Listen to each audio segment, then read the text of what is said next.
Assalamualaikum warahmatullahi wabarakatuh. Kita bertemu lagi dalam mata pelajaran produk kreatif dan kewirausahaan. Kali ini kita akan belajar tentang strategi pemasaran. Sebelum Bu Tuti lanjut dalam pembahasan yang lebih lengkap, kita akan mengenal dulu apa itu strategi pemasaran. Sebelum kita masuk ke dalam materi strategi pemasaran, kita harus mengenal dulu atau mengenal istilah penjualan dan pemasaran. Kalau kita melihat secara sekilas dan memahami, mungkin penjualan dan pemasaran mempunyai arti yang sama, padahal itu adalah sesuatu hal yang berbeda. Penjualan adalah produsen menjual produk itu tidak memperhatikan selera konsumen, misalkan membuat produk kebutuhan sehari-hari. Jadi perusahaan memandang konsumen itu secara keseluruhan. Jadi misalkan membuat sabun, misalkan membuat pasta gigi, di mana produk itu bisa digunakan oleh seluruh masyarakat. Nah, sedangkan pemasaran adalah memasarkan produk dengan memperhatikan selera konsumen. Misalkan dengan menciptakan produk unggul agar produk mampu bersaing dengan para pesaingnya dan diterima oleh konsumen. Misalkan ambil contoh, misalkan membuat parfum. Jadi ketika membuat parfum memperhatikan pasar sasarannya siapa. Misalkan pasar sasarannya wanita, tentu saja akan membuat parfum yang sesuai dengan selera wanita. Mengenal tentang strategi pemasaran.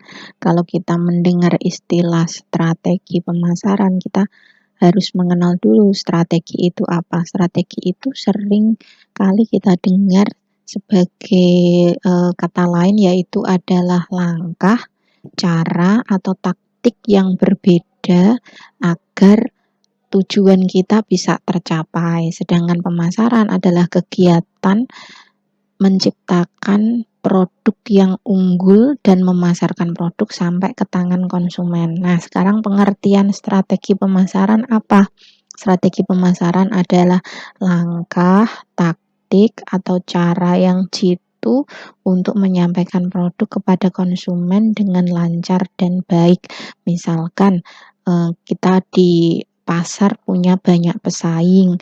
Nah, gimana caranya supaya kita itu bisa menjual produk kita dengan maksimal? Misalkan kita menggunakan media sosial, misalkan kita menggunakan influencer, misalkan kita menggunakan layanan sosial seperti Shopee, Lazada, dan yang lain-lain sebagainya.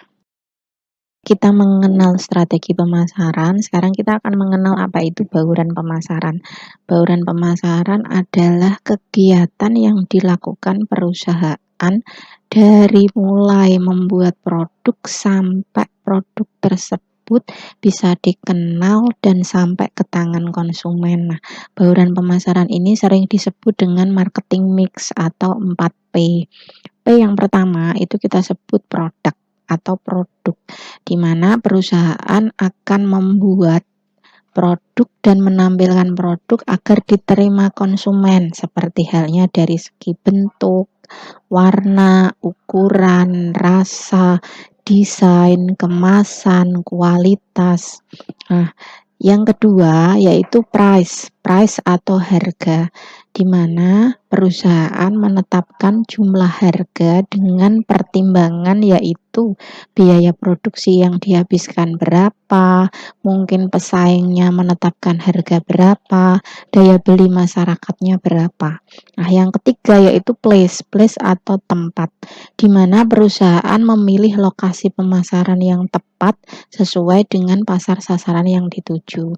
Biasanya yang dipertimbangkan dalam memilih lokasi adalah yaitu lokasi yang dekat dengan konsumen atau pasar sasaran, lokasi strategis, dan lokasi yang dekat dengan keramaian.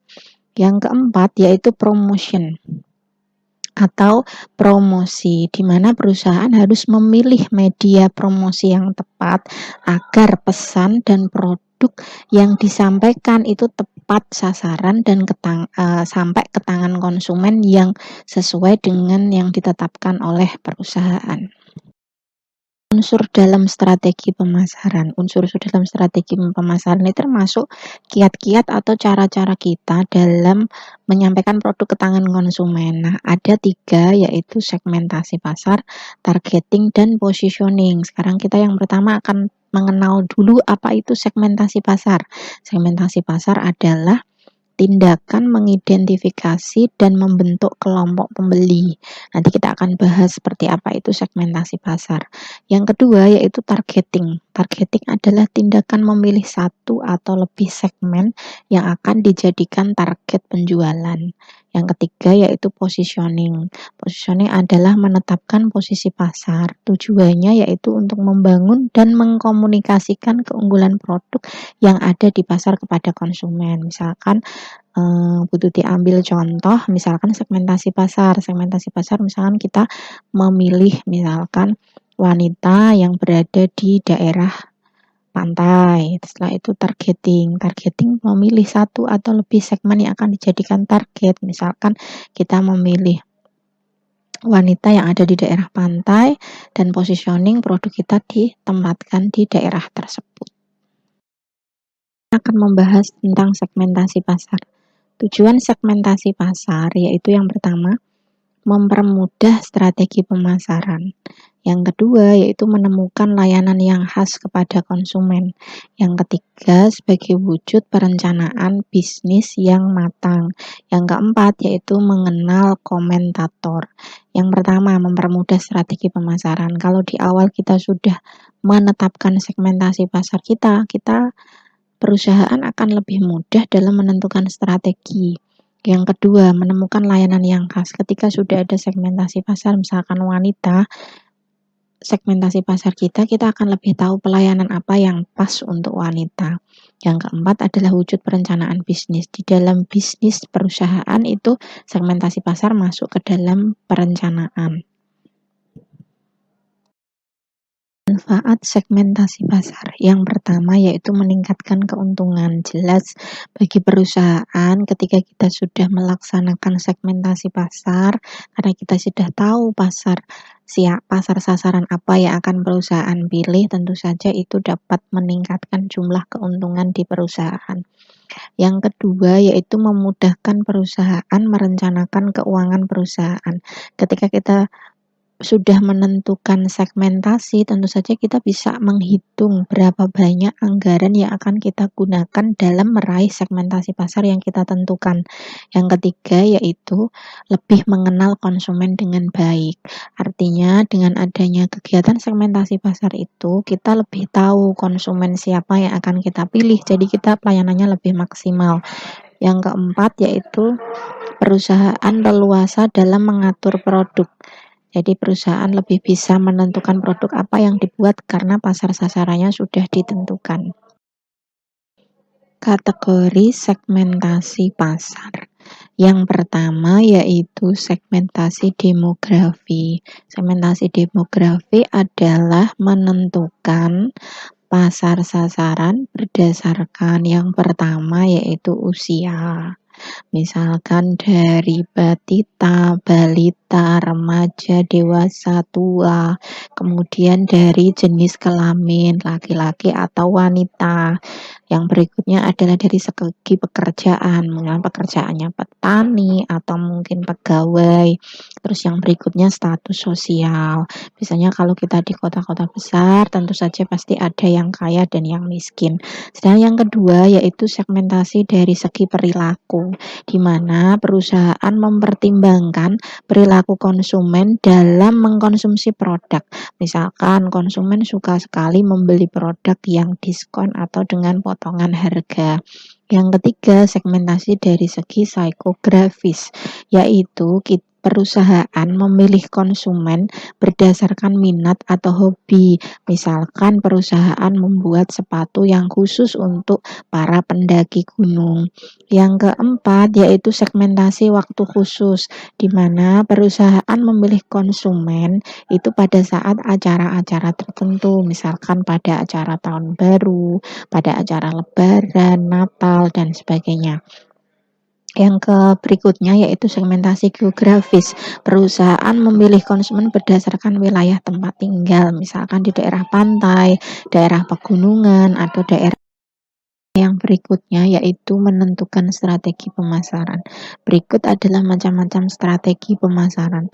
Strategi pemasaran yang pertama yaitu digolongkan berdasarkan pasar.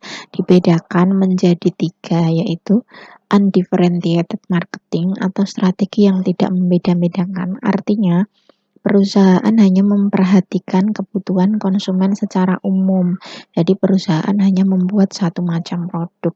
Misalkan perusahaan Sarimi, Indomie itu tidak memperhatikan siapa yang mengkonsumsi produk tersebut secara khusus, jadi membuatnya secara umum. Yang kedua, differentiated marketing atau strategi pemasaran yang membeda-bedakan, di mana perusahaan membuat produk sesuai dengan kebutuhan konsumen. Misalkan membuat biore. Biore itu sasarannya untuk wanita khusus tersendiri, untuk pria juga khusus tersendiri. Sedangkan yang ketiga yaitu strategi pemasaran terkonsentrasi, bahwa perusahaan membuat produk sesuai dengan kebutuhan dan keinginan konsumen yang lebih spesifik atau lebih khusus. Misalkan penjahit pakaian atau misalkan membuat produk khusus para pendaki gunung, tas gunung, sepatu gunung, mungkin dompet dan kacamata yang khusus bagi sasarannya adalah bagi para pendaki. Strategi yang berikutnya yaitu strategi pemasaran yang ditetapkan dalam siklus kehidupan produk. Produk mengalami 4 siklus kehidupan. Yang pertama yaitu pada tahap perkenalan. Nah, di tahap perkenalan ini strategi pemasaran yang ditetapkan perusahaan adalah yang pertama, memperbaiki penampilan produk. Jadi ketika produk baru pertama kali diperkenalkan kepada konsumen, perusahaan harus memikirkan penampilan produk yang terbaik agar konsumen tertarik untuk membeli produk tersebut. Yang kedua yaitu menyebarkan produk sebanyak-banyaknya. Jadi menjual produk sebanyak-banyaknya agar mencapai konsumen yang lebih luas. Yang ketiga yaitu memasang promosi atau iklan dengan gencar. Jadi menggunakan semua media promosi, bisa melalui iklan, bisa melalui media sosial, bisa melalui iklan cetak, dan sebagainya. Yang kedua yaitu strategi pada tahap pertumbuhan. Nah, strategi pemasaran yang bisa ditetapkan oleh perusahaan apa saja? Yang pertama, mencari segmen baru. Misalkan awalnya perusahaan hanya menentukan segmen pasarnya hanya khusus bagi wanita, yang berikutnya perusahaan harus membuat produk bagi pria. Yang ketiga yaitu produk masuk ke dalam tahap kedewasaan. Strategi pemasaran yang bisa dilakukan oleh perusahaan yaitu yang pertama, perusahaan menemukan segmen kecil yang belum terisi seperti niche market. Nah, contohnya misalkan perusahaan yang membuat HP.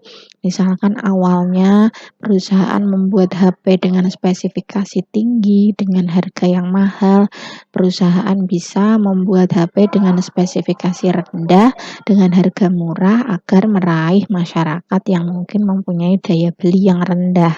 Yang kedua yaitu menciptakan produk baru dengan kemasan yang berbeda. Misalkan contohnya seperti produk Aqua. Di situ produk Aqua selalu mengembangkan kemasan produknya menjadi lebih berbeda dibandingkan kemasan awal. Ada yang lebih kecil, ada yang tutupnya seperti pouch, dan kemasannya juga menyesuaikan event-event yang ada di acara-acara tertentu. Yang ketiga yaitu memperbaiki penampilan produk. Nah, ketika masuk dalam tahap Strategi pemasaran yang berikutnya adalah strategi pemasaran secara online. Dapat dilakukan dengan cara-cara sebagai berikut. Yang pertama yaitu perusahaan melakukan riset pasar. Sebelum perusahaan memilih strategi pemasaran yang tepat, sebaiknya perusahaan melakukan survei dulu mengenai pasar sasaran yang akan dituju. Yang kedua yaitu strategi menarik calon pelanggan baru dengan cara yaitu menawarkan harga yang bersaing, menciptakan dan menawarkan produk atau layanan yang baru. Misalkan produk dengan merek HP tertentu, ketika mengeluarkan produk dengan spesifikasi dan fitur baru, juga dengan layanan-layanan yang baru, misalkan dengan layanan promosi cashback. Yang ketiga yaitu penawaran harga bersaing, dapat dilakukan dengan cara yaitu misalkan memberikan hadiah, misalkan berjualan HP memberikan hadiah casing. Terus setelah itu kita akan membahas tentang saluran pemasaran. Saluran pemasaran adalah jalur di mana produk bisa sampai ke tangan konsumen yang berasal dari produsen. Dibagi menjadi beberapa, yaitu yang pertama disebut saluran pemasaran 0 tingkat. Artinya di situ antara produsen dan konsumen tidak ada perantara atau tidak ada saluran pemasaran. Jadi produk dipasarkan langsung dari produsen kepada konsumen. Misalkan contohnya warung makan, atau bisa dipasarkan melalui door to door, lewat sales, atau mungkin lewat arisan, bisa pengiriman lewat pos, dan lain-lain. Yang kedua yaitu saluran pemasaran 1 tingkat.